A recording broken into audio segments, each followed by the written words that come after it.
விரால்னா நாட்டு விராலும் அவுரி மீனுன்றது. இதில் அந்த அவுரி மீனுன்றது வந்து பார்த்தீங்கன்னா இந்தியாவிலே நாம் மட்டும்தான் ப்ரீட் பண்ணுறோம். வேற யாருமே ப்ரீட் பண்ணி, அதாவது அதை ப்ரீட் பண்ணி அதை ஃபீடுக்கு கன்வெர்ட் பண்ணுறதுக்கு யாருமே இல்லை. கெண்டை மீன்களை பொறுத்த வரைக்கும் 2 ரூபா 2,000 ரூபாயில் ஸ்டார்ட் பண்ணி அது சைஸ் பொறுத்த வரைக்கும் ரேட் மாறுது. அதே மாதிரி என்னன்னா எடுக்கிற குவான்டிட்டி பொறுத்த வரைக்கும் நம்ம ரேட் மாறுது. மற்ற மீன் பண்ணிக்கு நம்ம மீன் பண்ணிக்கு என்ன ஒரு டிஃபரெண்ட் பாத்தீங்கன்னா, நாம வந்து வெறும் 5 மீன்ல இருந்து கூட நம்ம சேல்ஸ் பண்ணிட்டு இருக்கோம்.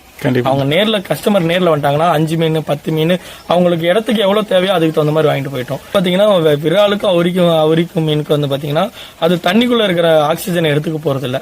நம்ம எப்படி மனிதர்கள் அட்மாஸ்பியர், அதாவது வளிமண்டலத்துல இருக்கிற மூச்சு எடுத்துக்கிறோமோ அதுக்கு தகுந்த மாதிரி உள்ள இருக்கிற வெளியே வந்து தண்ணிக்குள்ள மூச்சு விடாம வெளியே வந்து மூச்சு இழுத்துட்டு உள்ள போயிடும். இதனால என்ன விவசாயிகளுக்கு ஒரு பெனிஃபிட்னா அதிகப்படியான தண்ணி தேவையில்லை மீனுக்கு. இன்னொன்னு நெல் பயிர் பண்றாங்க பாத்தீங்களா, அவங்களுக்கு வந்து இந்த விரால் மீன் வந்து ரொம்ப பெஸ்டா இருக்கும். நெல் பயிர்ல இருக்கிற இதுல வந்து ஃபுல்லா தண்ணி சேடை கட்டி தண்ணி விட்டு தான் வச்சிருப்பாங்க. அந்த தண்ணி போதும் இந்த மீனுக்கு.